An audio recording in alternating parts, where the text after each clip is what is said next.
This is the Norris Group's Real Estate Investor Radio Show, the award-winning show dedicated to thought leaders shaping the real estate industry and local experts revealing their insider tips to succeed in an ever-changing real estate market. Hosted by author, investor, and hard money lender, Bruce Norris.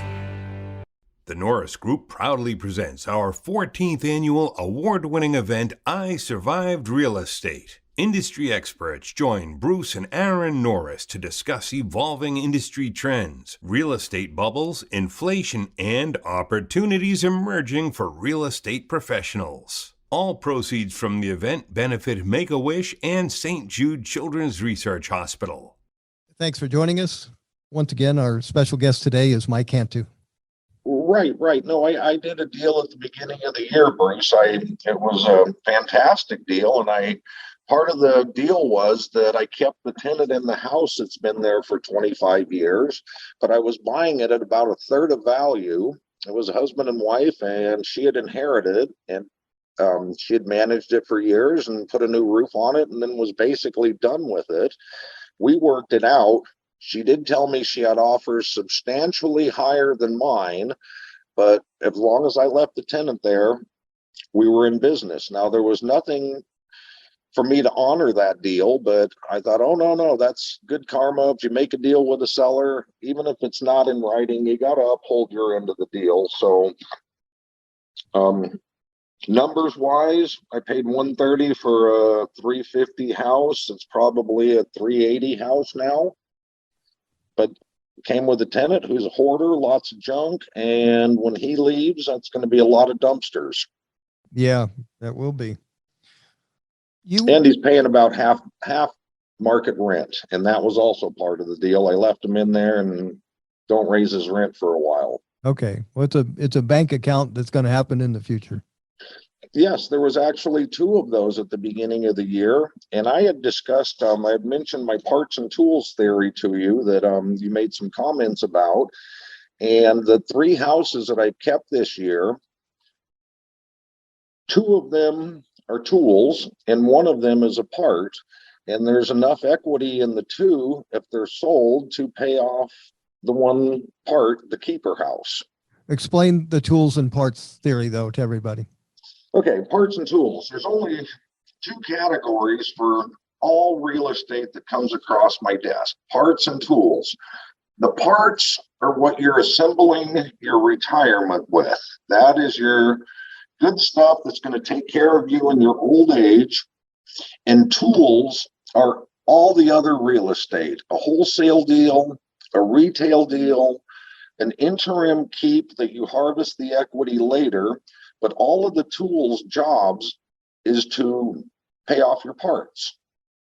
The parts, how do you recognize this is a part? What's the criteria for a part that's different than a tool?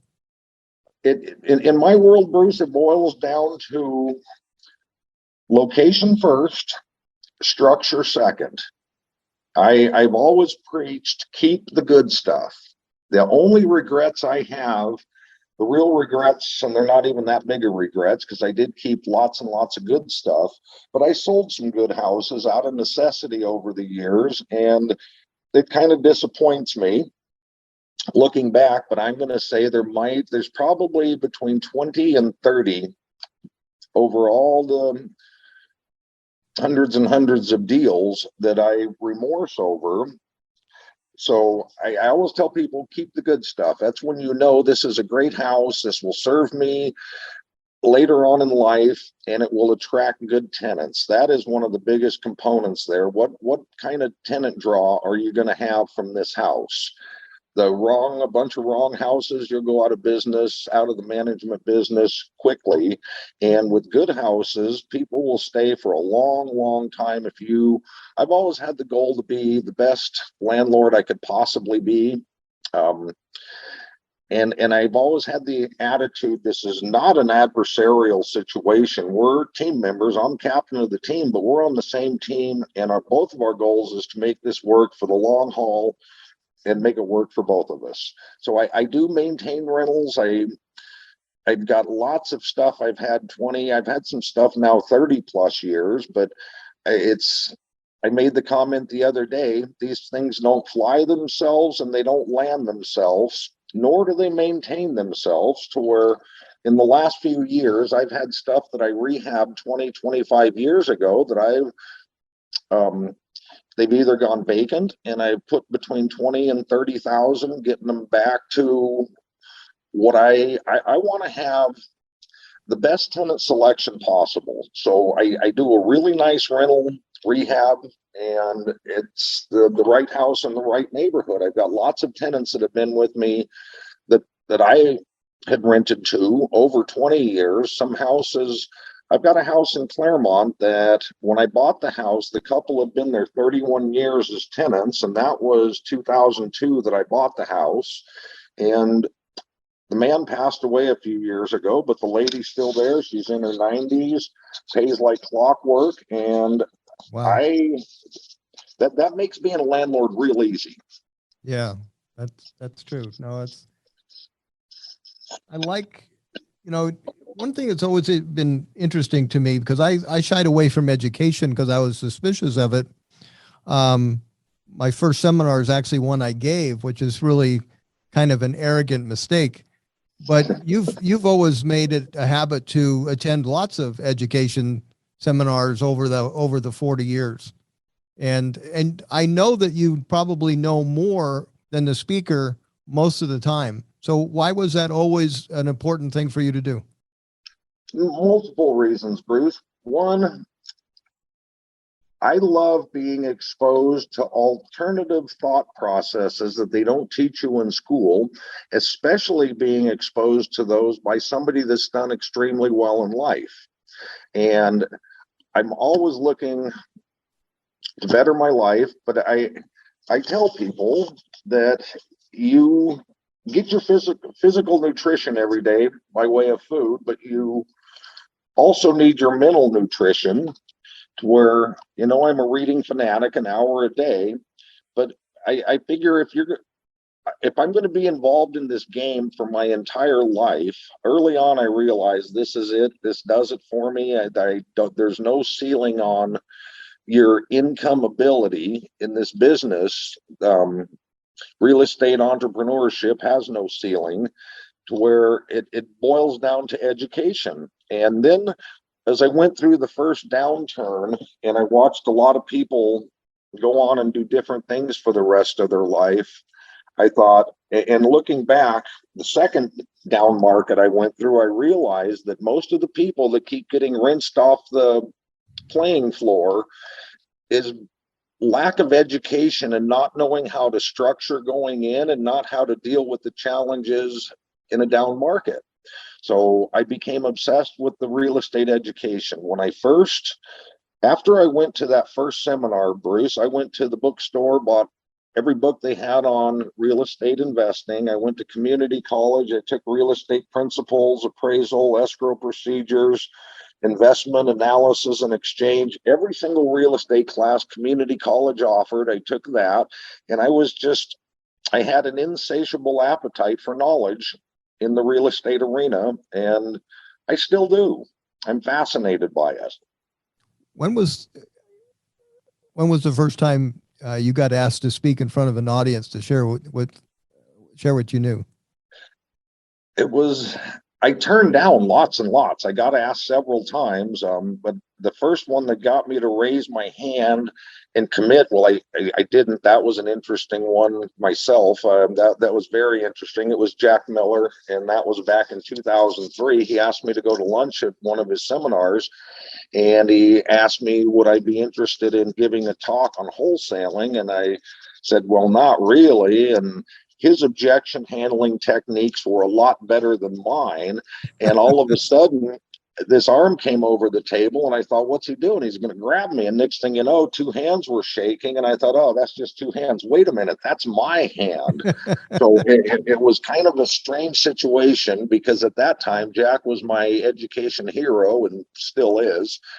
But I had to put my life on hold to prepare for that, and that was interesting. I had a Do you remember calling me on that? Yes, Bruce, I had a full out of body experience. I was up on the stage and I was off to the side of the stage just thinking to myself, look at that guy go. He's saying a lot. I wonder what he's talking about. And I had practiced so many times that I managed to pull it off, and I got a standing ovation. That's right. You called me. I remember you called me up. Well, first of all, we had lunch before you did the talk. Uh-huh. I remember that. I And was you had your trembling then. you had your talk word for word. And I remember going, no, Mike, you don't need to do that. You know, tell them some of your stories. And anyway, then you called me up. He said, now I know why you do this, because you got a standing ovation. And that's pretty cool. And Bruce, so many good things in my life have came from sharing what I've learned with like-minded people. I've met some of the neatest, interesting people through the real estate world. Some of my best friends came from the real estate world. Absolutely. You included, Bruce. I appreciate that very much. You've got a training that you've put together that I intend to go to, but you're going to give it at least in one location. Can you talk a little bit about that?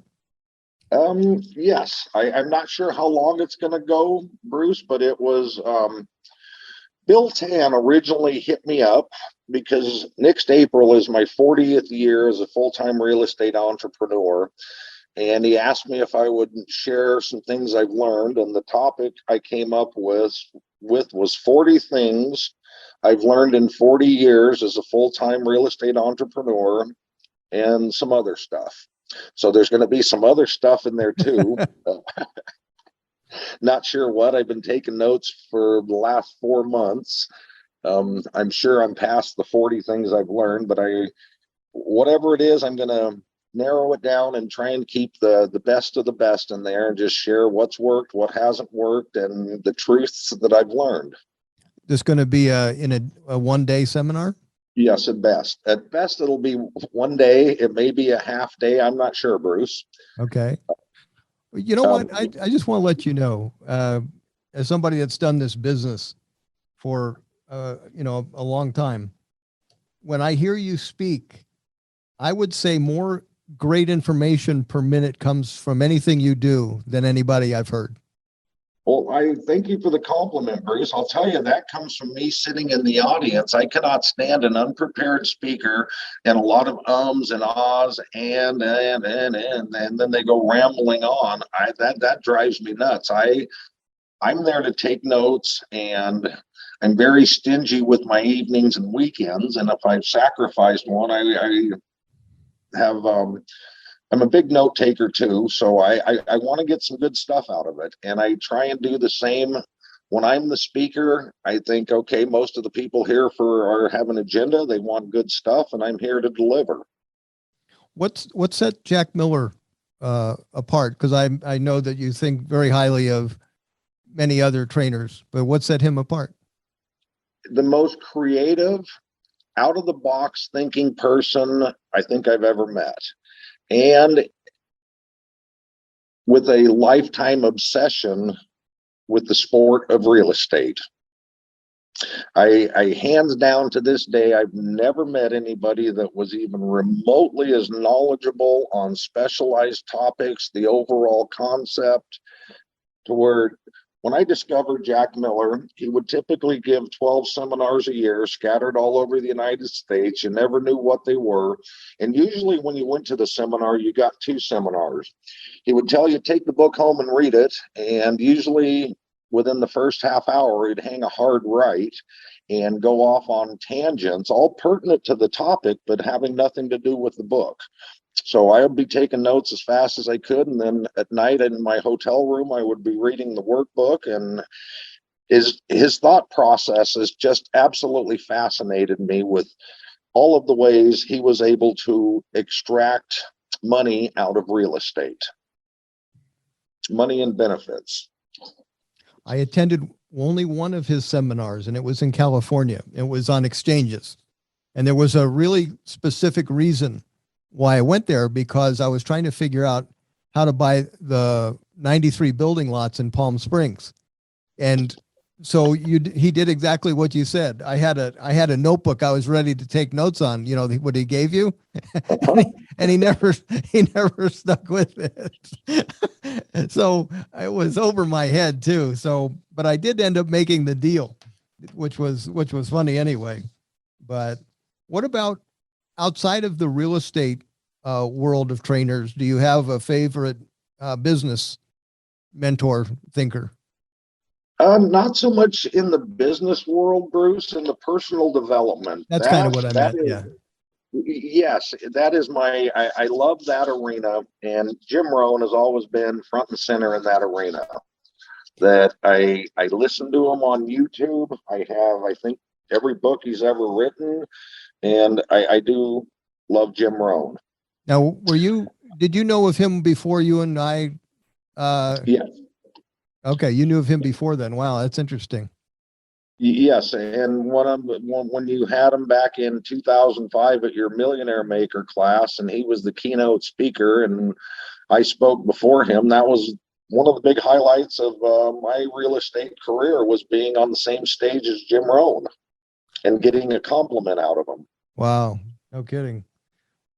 There's several other people out there. I'm also a big fan of Bob Proctor. I was not exposed to him up in probably the last 5 years, but he's same league as Jim Rohn, just great personal development stuff, the right mindset, the right attitude. But I know that attitude and mindset is the key component to making it in anything, and I think especially in the real estate game. Do you still have your set of goals? Absolutely, Bruce. My goal book, I could reach it right here. It's down next to my little bookshelf there. I was playing in it this morning and last night. Every day I am in that book. Now, what impact do you think that has on your tomorrow when you do that? It has a huge impact. It's the auto-suggestion, the law of attraction, all of that stuff. Early on, I wasn't so interested in it, but looking back and seeing the results I'd gotten from it, I became fascinated with it. And I actually wrote down something this morning, Bruce. My life is a physical manifestation of the conversations going on in my head. And that's right back to the goals and attitude. Absolutely. You mentioned Jim Rohn and that day that we had him speak at that Millionaire Maker, and there was someone that was on my aisle who, because Rohn was getting up there, and he says, "I wonder why he still does this." And then during the hour, he got 3 standing ovations. And then after the third one, I leaned over. I said, "When would you want that to stop?" And Bruce, I understand. I called you after my first Jack Miller talk, but I've ran into a lot of people on the weekend in Huntington Beach, where I spend my weekends, that have came up to me and said, just strangers, several people I didn't even know, and a few that I do know, and they just come up to me and tell me, and not just there, in other places, "Hey, I heard you speak, and it changed my life. I went to your all-day class, and because of that, this. And that's a great feeling to know that hopefully I leave the world a better place and people have benefited from my efforts." Absolutely. Well, I would say that's a definite yes. And I will be glad to be a part of the audience when you give that 40 things I've learned over 40 years. But do you know where it is yet? Bill Tan's, I'm not sure if it's going to be live or a Zoom. Gary Johnston's is going to be next November in Las Vegas at I believe it's the Masters of Real Estate, All Stars of Real Estate. I'm not sure what he calls it, but I will absolutely, you'll have the dates when it's penciled in. Okay, very cool. All right, Bruce. Aaron, I said, "Hey, we got Mike on today, and is there anything I should hit him up about?" And he said, "Yeah, don't let him get away without answering a couple questions." And one of them is, what are your thoughts about multifamily? Are you still single family guy through and through, or has that changed at all for you? I'm still a single family person. I like being able to, multiple reasons. One, I like a good house in a good neighborhood. I've had apartments. The only multifamily anything I have is the 2 duplexes downtown Huntington Beach. I stay in one side. My daughter and her family stays in the other side of one of them. But as a landlord, I want more than 2x4 and drywall separating unrelated families. I would have the exception for multifamily in a resort location, in an A to A plus neighborhood, but my multifamily experience at best were B minus and below, and that will drive you out of business with the management side of things. The turnover, the challenges, the disrespect, it was a frustrating, and I've watched other people do extremely well with it. I just don't have the right attitude for it. So I'm still a fan of houses. The other question was, what are your thoughts on investing out of state? I've never been a fan of traveling. I do have some property in Tucson, but I also have a lifelong friend that's lived there for 30 years and lives within 10 miles of the stuff. So, and I hadn't planned on acquiring that early on. I partnered up with Mark on a mobile home park that we still own. And he gave me a house many years ago to settle up a debt. I said, yes, I'll take that. Call the debt good as long as you manage it. That was about 16, 17 years ago. He's still managing it. But I'm just uncomfortable with that only because I don't see the need to travel if you don't have to. Now, California's political climate has changed a lot, but still, I prefer not to have to get on an airplane to visit real estate. And I've been on a lot of these calls with Bruce when he talks to investors that are doing, the houses that we're doing in Florida. And, sometimes if the investor is, got to be really hands-on, and, that's one of the big things for them. I've heard Bruce actually say this probably isn't the right fit for you. If you. I do have some comments though. I love Bruce's program because it's brand new construction, and new construction, once you get someone occupying it and work any initial bugs out of it, it's good to go for quite some time. So that just boils down to the right tenant selection and decent management. I have watched friends do very well with new construction out of state, and I've watched people really struggle buying the wrong inventory out of state. I had one friend that bought a lot of stuff in Texas, but it was completely in the wrong neighborhoods. It was bargain prices, but he quickly learned why you got the bargain price. And Jeff's story on that was he struggled for some years on it, and I'm pretty sure he got out at a loss. So all of his bargain stuff, I remember he told me he paid $9,000 for a triplex. I said, well, good luck with that. Well, it's hard to lose money on that, but I guess that you got to fix it. He did. He did lose money on a $9,000 triplex. After it was fixed up, couldn't keep anybody there more than 60 days and go back and fix it up again. He was in it a whole lot more than $9,000 when he liquidated it for about what he paid for it. Wow. So once again, I try and keep it as simple as I can. And originally my original game plan was, my criteria was I would like it within bike riding distance. And my theory behind that was, if I lost everything, at least I could ride my bike to collect rents. And then it dawned on me, if I lost everything, I wouldn't have any rentals and I wouldn't need the bike to go collect rents. But that was a theory. But most of my stuff is still within a decent bike ride of where I operate out of. I just have to ask this question. You had a truck that you had forever, and I think you retired it. What was the mileage on it when you got rid of it? 563,000, and I sold it to my neighbor Justin. He put another 40-something thousand on it. Then he sold it to a gardener, and I still see it occasionally around town. Wow.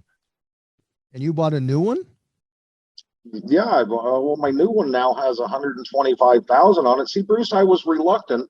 The two trucks prior to the one I have now, I considered them my hunting dogs. They sniffed out equity like nobody's business, and you don't put a good hunting dog down. You take care of it when it gets old. And I just kept changing the oil, and it kept sniffing out deals for me. So I used to tell people I'm nobody without that truck. Last time we talked, Bruce, I know we talked about the game that I play every month. As a real estate entrepreneur, I go to work every month with the goal of out earning my net rents. And it all ends up in the same place, but I've done that for decades, trying to earn more than I collect in rents. Some months I do, some months I don't, but it keeps me on my toes, and I feel an obligation to go out and put some money on the table as an entrepreneur. So I love that game, but I once again back to keeping the good stuff. I can't stress that hard enough.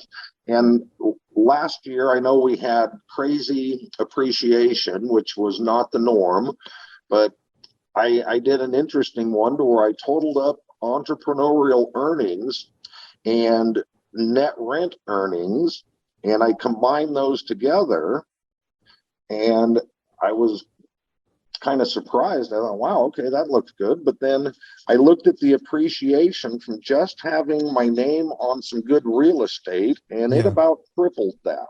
Wow. And I thought, okay, there's a lesson to be learned here. It doesn't always go up, but when it does, you want to have some. Absolutely. Do you pay attention to cycles as part of what you? I do, Bruce. I do. I think the key is being prepared. I mean, there's only, I know exactly what the market's going to do. I've shared it with you every time, and I've never missed it.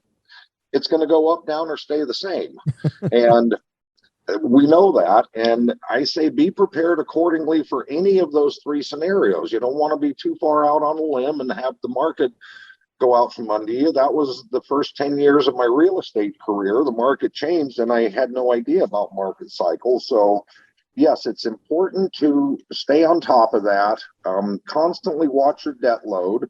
And the key word in my life, Bruce, has always been sustainability. Is this sustainable? And what can I do to make it sustainable so that I don't get voted off Real Estate Island? I plan on being here till the end. And it boils down to the word sustainability. What can you do to sustain this and keep it going?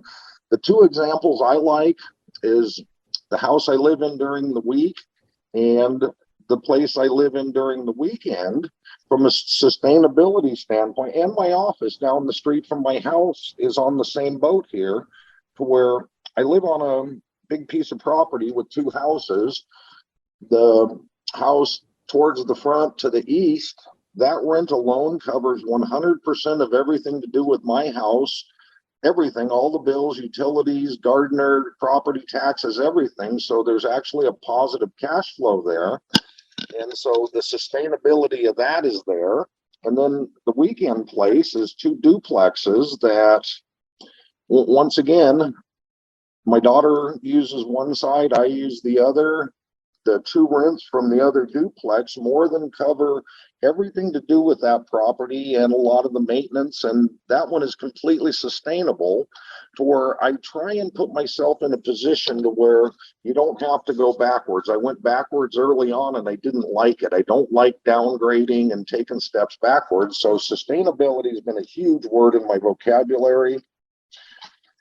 And Jack Miller always said that real estate's a moving target.